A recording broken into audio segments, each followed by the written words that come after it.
آمنت باللہ صدق اللہ مولانا العظیم۔ اپنے مسکینوں کا، راہ چلتے مسافروں اور اپنے عزیز و اقارب کا ان کے ساتھ ان کا حق ادا کیجیے اور فضول خرچی میں مت پڑیے، فضول خرچیاں چھوڑ دیجیے۔ فضول خرچی ایک ایسی بیماری، ایک ایسی لعنت ہے کہ جسے اللہ رب العزت نے سخت ناپسند کیا ہے۔ اسلامی قوانین کے مطابق فضول خرچی کرنے والا انسان شیطان کا بھائی ہے، اور فضول خرچی کرنے والے کو اللہ رب العزت پسند نہیں کرتے۔ اس کی وجہ کیا ہے کہ اگر اے انسان تو خود فضول خرچی کرے گا تو اس فضول خرچی کے حکم سے پہلے اللہ رب العزت تو جو تجھے حکم دے رہے ہے کہ تو نے صرف اپنے من کے لیے نہیں جینا، تو نے اپنے عزیز و اقارب کی، مسکینوں کی، یتیموں کی مدد کرنی ہے۔ اگر تو اپنے گھر میں فضول خرچیاں کرے گا تو پھر ان کی مدد کیسے کرے گا؟ کیونکہ فضول خرچی کرنے سے تو انسان کے خرچے جتنے مرضی بڑھاتے جائیں بڑھتے ہی جاتے ہیں۔ اور یہ اسلام نے ہمیں ایک ایسا پیارا معاشرتی نظام متعارف کرا دیا کہ یقین کیجئے کہ اس کو زنجیر نہیں، اسے پھولوں کی مالا کہنا چاہیے۔ مسلمان کا مسلمان کے ساتھ ایسا تعلق جوڑ دیا کہ اگر ہم اس پہ صحیح معنوں میں عمل کریں تو سوال ہی پیدا نہیں ہوتا کہ کسی یتیم کے سر پہ سایہ شفقت نہ ہو ہی نہیں سکتا کہ کسی مسکین کے گھر میں چولہا نہ جلے، کوئی غریب بھوکا سوئے، ایسا ہو ہی نہیں سکتا۔ یہ ایسی پیاری پھولوں کی مالا ہے۔ وَاعْبُدُوا اللَّهَ وَلَا تُشْرِكُوا بِهِ شَيْئًا وَبِالْوَالِدَيْنِ إِحْسَانًا وَبِذِي الْقُرْبَى وَالْيَتَامَى وَالْمَسَاكِينِ وَالْجَارِ ذِي الْقُرْبَى وَالْجَارِ الْجُنُبِ وَالصَّاحِبِ بِالْجَنبِ وَابْنِ السَّبِيلِ أَوْ مَا مَلَكَتْ أَيْمَانُكُمْ إِنَّ اللَّهَ لَا يُحِبُّ مَنْ كَانَ مُخْتَالًا فَخُورًا۔ دیکھیے کسی کو چھوڑا ہے، ہر ایک کا احساس کرنا ہے۔ اگر کوئی قریبی ہے تو بھی احساس کرنا ہے، کوئی دور کا ہے تو بھی احساس کرنا ہے، قریبی ہمسایہ ہے تو بھی اس کا احساس کرنا ہے، یار دوست ہے کسی کا۔ یہ نہیں ہو سکتا کہ تو صرف اپنے لیے جیے۔ اگر اللہ نے تجھے دولت سے نوازا ہے تو اللہ نے تجھے اس مال کو خرچ کرنے کے بھی قوانین بتا دیے ہیں کہ اگر مال کو اس طرح خرچ کرے گا تو تجھے اللہ کے ہاں ثواب ملے گا، اور اگر اس طرح خرچ کرے گا تو تو اسراف میں آئے گا، اور اگر اس سے بڑھ کر خرچ کرے گا تو پھر شیطان کا بھائی بن جائے گا۔ اور سب سے اعلیٰ مقام ان لوگوں کا ہے، اللہ فرماتے ہیں الذین ينفقون فی السراء والضراء والکاظمین الغیظ والعافین عن الناس واللہ یحب المحسنین، کہ ایسے لوگ جو سرعام یا چھپ چھپ کر مال خرچ کرتے ہیں اللہ کی راہ میں، اللہ کو راضی کرنے کے لیے، لوگوں سے درگزر کرنے والے، معاف کرنے والے، ایسے لوگوں سے اللہ بڑی محبت کرتے ہیں۔ فضول خرچی نہیں ہے یہ اللہ کو راضی کرنا، اللہ کا محبوب بن جانا ہے۔ جہاں اسلام نے فضول خرچی کی ممانعت کی ہے وہیں پہ کنجوسی سے بھی منع کیا ہے۔ رسول اللہ صلی اللہ علیہ وسلم کے پاس ایک شخص آیا، حضور علیہ السلام نے دیکھا کہ اس نے بہت گندا سا لباس پہن رکھا ہے۔ حضور علیہ السلام اس سے پوچھتے ہیں کیا تیرے اوپر اللہ کی رحمتیں، اللہ کا فضل نہیں ہے؟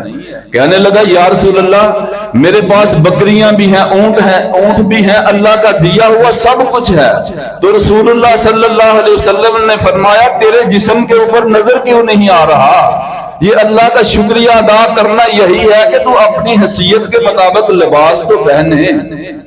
اور اللہ رب العزت نے ایک ایسا درمیانہ راستہ ہمیں بتا دیا کہ نہ تو فضول خرچی کرو اور نہ ہی کنجوسی کرو۔ میرے بندے تو وہ ہیں کہ الذین ينفقون میرے بندے تو وہ ہیں کہ جو جب مال خرچ کرتے ہیں اللہ کی راہ میں تو نہ تو وہ فضول خرچی کرتے ہیں اور نہ ہی کنجوسی کرتے ہیں، بلکہ اس کے درمیان ایک راستہ ہے اس کو اپنا لیتے ہیں۔ یعنی وہ راستہ کون سا ہے اعتدال کا راستہ ہے، اس راستے کو اپنانا ہے۔ اگر ہم کنجوسی کریں گے تو بھی گناہگار ہیں، اگر اسراف کریں گے تو بھی گناہگار ہیں۔ اب اسراف کیا چیز ہے جی، اس پہ ذرا غور کیجئے۔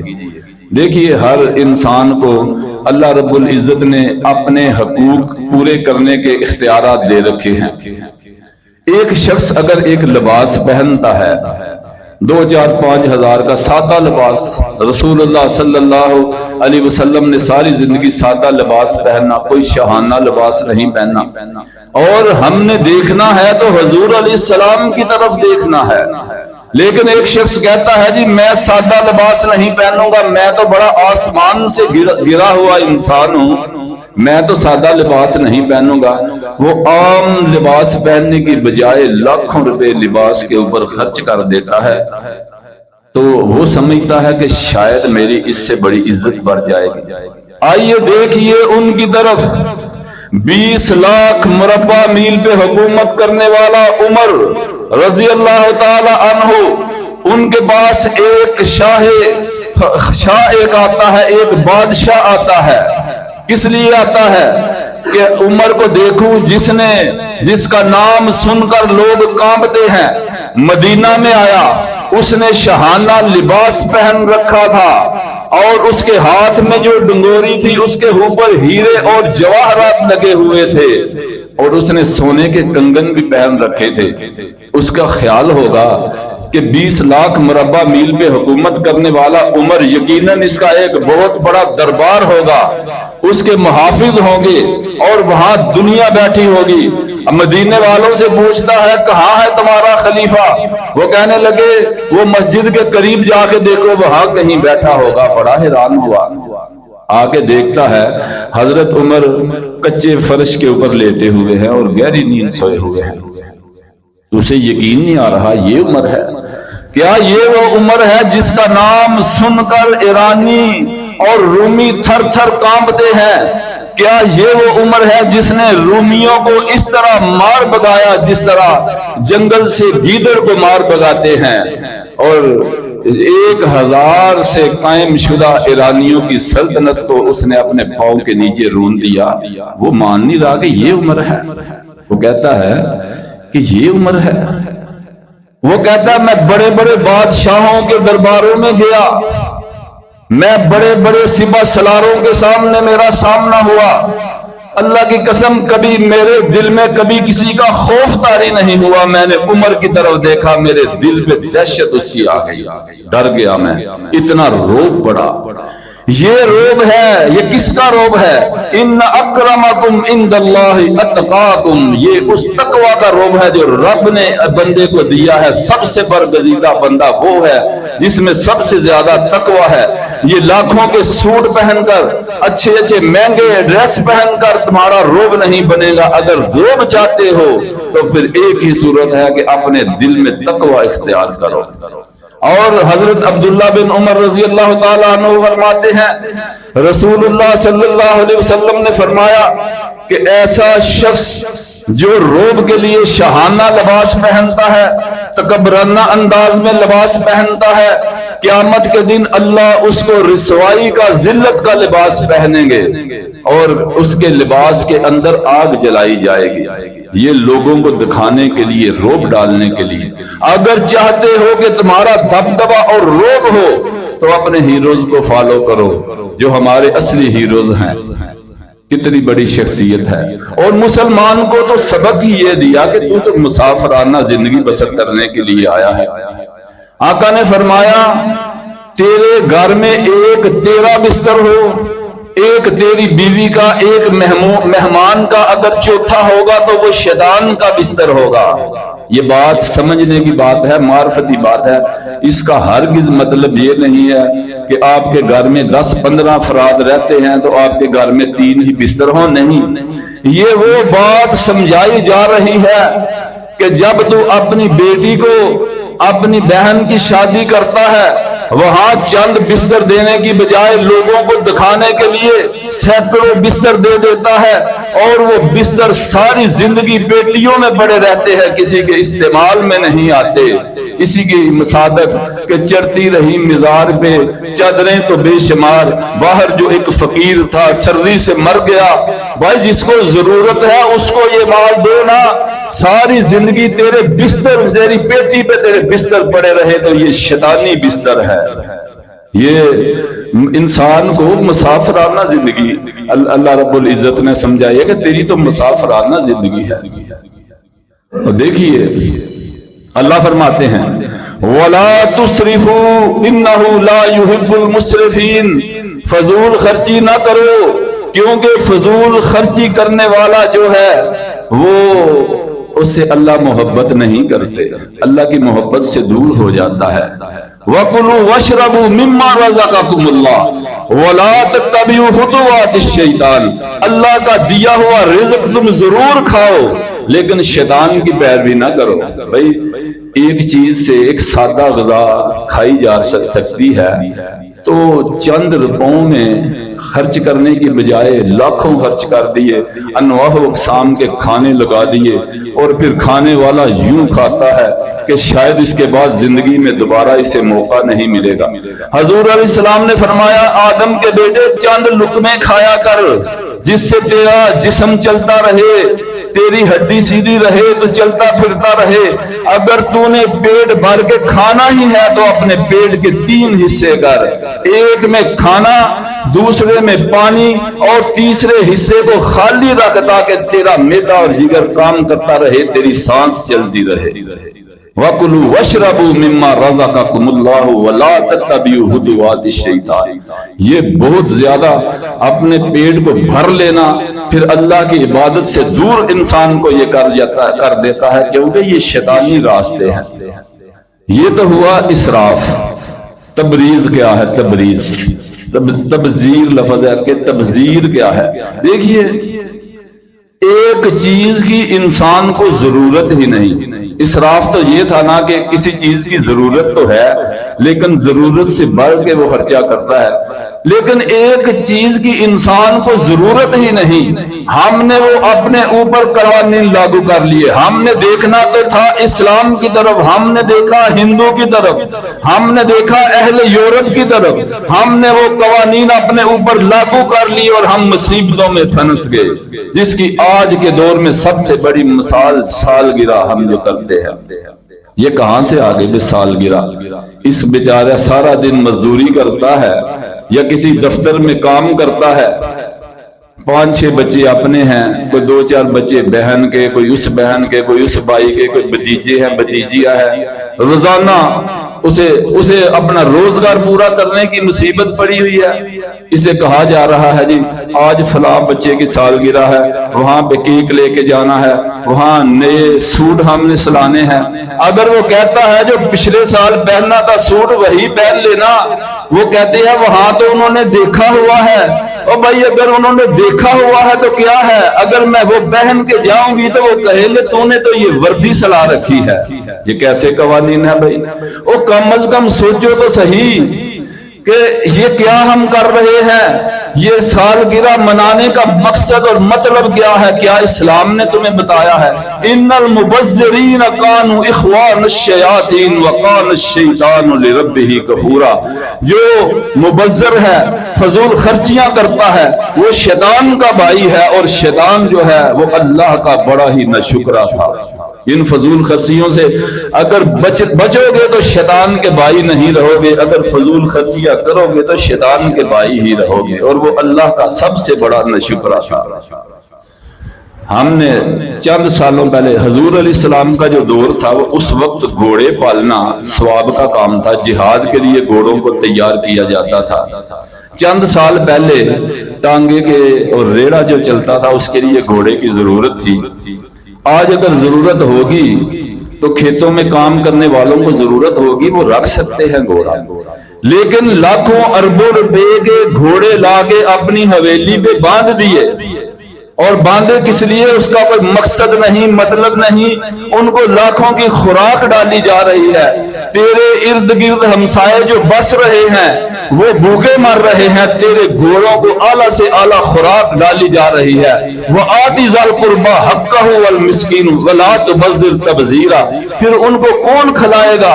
تیرے مسکینوں کا، تیرے غریبوں کا، تیرے رشتہ داروں کا خیال کون رکھے گا اگر تو نے سارے کا سارا مال گھوڑوں کو کھلا دیا تو کیا کرے گا پھر؟ اور یہ کیا ہے؟ تکبر کی نشانی ہے، کوئی اس کا فائدہ ہے؟ دیکھیے رسول اللہ صلی اللہ علیہ وسلم نے فرمایا تیرے گھر میں تجھے ایک کتا رکھنے کی، اپنی حویلی کی حفاظت کے لیے کتا رکھنے کی اجازت ہے، یا شکار کے لیے کتا رکھ سکتا ہے، لیکن اس کو نجس جانور کہا گیا۔ لیکن ہم نے اہل یورپ کی طرف دیکھتے ہوئے اپنے بیڈ روم کی زینت اس کو بنا لیا، اپنے بستر کی زینت بنا لیا، جبکہ یہ غلاظت ہے، اور جس کمرے میں ہوتا ہے وہاں رحمت کا فرشتہ نہیں آتا، لیکن ہو رہا ہے، سب کچھ ہو رہا ہے۔ اگر کوئی شخص یہ کہے کہ بھائی میری دولت میری مرضی، میں جو مرضی کروں، کہتے ہیں بھائی جہاں میرا دل چاہے میں خرچ کروں۔ دیکھیے اللہ رب العزت نے قسمیں اٹھا اٹھا کر کہا ہے لا اقسم بہذا البلد وانت حل بہذا البلد ووالد وما ولد لقد خلقنا الانسان فی کبد۔ مجھے قسم ہے مکہ شہر کی، مجھے قسم ہے، مجھے قسم ہے اس شہر کی جس میں اے نبی آپ رہ رہے ہیں، جس میں آپ تشریف فرما ہے، مجھے آدم کی قسم، آدم کی اولاد کی قسم ہے کہ ہم نے تو انسان کو مشقت کے لیے پیدا کیا، لیکن ہم نے تو اپنی زندگی کو آرائش میں ڈال دیا۔ رسول اللہ صلی اللہ علیہ وسلم کے پاس وہ کائنات کی سب سے عظیم عورت آئی، جو دنیا کی سب سے عظیم عورت ہے، اور جنت میں وہ عورتوں کی سردارہ ہوگی۔ وہ حضور علیہ السلام کے پاس آئی، ابا جی سارا دن کام کرتی ہوں، ہاتھ سے چکی پیستی ہوں، میں بچوں کو سنبھالتی ہوں، کپڑے دھوتی ہوں، تھک جاتی ہوں، یا رسول اللہ مجھے کوئی خادمہ دے دیجئے۔ یہ مدینے کا دور ہے، اگر حضور علیہ السلام ایک اشارہ کرتے ہیں تو لمبی لائنیں لگ جاتی ہیں خادموں کی، لیکن کہا بیٹی نہیں، میں تجھے وہ بات نہ بتا دوں کہ جس سے تیری ساری تھکاوٹیں اتر جایا کرے۔ جب تو سونے لگے تو اپنے 33 دفعہ اللہ سبحان اللہ، 33 دفعہ الحمدللہ اور 34 دفعہ اللہ اکبر پڑھ کے اپنے ہاتھ پہ پھونک مار کے اپنے جسم کے اوپر پھیر لیا کر، اللہ تیری تھکاوٹیں دور کر دے گا۔ حضور علیہ السلام نے اپنی بیٹی کو نوکر نہیں لا کے دیے، کیوں؟ حالانکہ نوکر رکھنا گناہ نہیں ہے، خادمہ رکھنا کوئی گناہ نہیں ہے، لیکن حضور علیہ السلام نے شاید اس لیے نہیں دیے نوکر کہ کل کو آنے والے وقت میں میری رعایا میں میرے امتیوں میں سے ایسی بیٹیاں بھی تو ہوں گی جن کے خامد ان کو نوکرانی نہیں لا کے دے سکتے، ہو سکتا ہے کہ گھر کے خود کام کریں تو وہ اپنی اس میں توہین سمجھیں، لیکن تمہارے سامنے یہ مثال پیش کی جا رہی ہے کہ اگر کائنات کی سب سے اعلیٰ اور عرفہ عورت اپنے گھر کا کام خود کر سکتی ہے تو تمہیں بھی اس بات پہ فخر کرنا چاہیے کہ میں اپنے گھر کا کام خود کر رہی ہوں۔ اور یہ کہتا ہے کہ میری دولت ہے، میں جہاں میرا دل چاہے میں خرچ کروں۔ اللہ کہتے ہیں اَيَحْسَبُ أَن لَّن يَقْدِرَ عَلَيْهِ أَحَدٌ، تو اگر یہ گمان کرتا ہے کہ تجھے کوئی پوچھنے والا نہیں تو یہ تیری بھول ہے۔ يَقُولُ أَهْلَكْتُ مَالًا لُبَدًا، تو مال کو اجاڑتا ہے، برباد کرتا ہے، پھر اس میں مان کرتا ہے، لوگوں کو بتاتا ہے میں نے فلاں فنکشن پہ اتنے روپے خرچ کر دیے، میں نے فلاں کام کیا، پھر اس میں شیخی پکارتا ہے۔ لوگوں کو تکبر کی نشانی ہے۔ یقول اہلکت مالا لبدا ایحسب ان لم یرہ احد، کیا تو سمجھتا ہے کہ تجھے کوئی دیکھنے والا نہیں ہے؟ وہ دیکھنے والا تو اللہ موجود ہے، جس نے تجھے جسم دیا، جس نے تجھے آنکھیں دی، جس نے تجھے سب کچھ دیا، وہ تجھے دیکھ رہا ہے۔ اس نے تجھے مال دیا، اب اس کو اجاڑتا ہے۔ حضرت علی رضی اللہ تعالی عنہ فرماتے ہیں کہ حضرت علی کا قول ہے کہ ایسا شخص جو فضول خرچی کرتا ہے پھر اپنی فضول خرچی کے اوپر تکبر کرتا ہے، ایسا شخص جو ہے وہ بہت جلد مفلس بھی ہو جائے گا اور ذلیل و رسوا ہو کر مرے گا۔